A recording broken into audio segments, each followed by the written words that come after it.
काराकाट लोकसभा से सांसद प्रत्याशी हमार बड़ भैया गायक और नायक पवन भैया रौरा सबके बीच सांसद के चुनाव लड़तनी।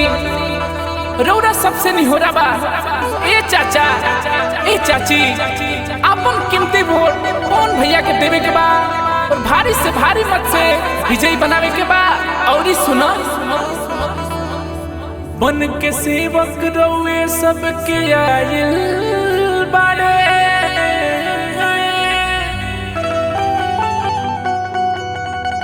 रौए लोग के चलते हीरो कहाइल बाड़े।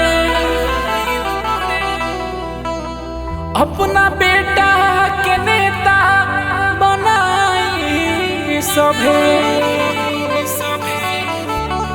रौरा प्यार दुलार से अघाइल बड़े।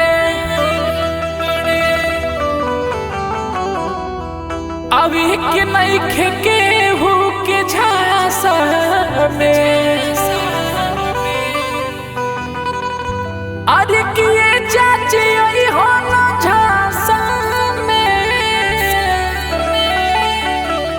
हाँ बाचा बाचा कुल्ही गा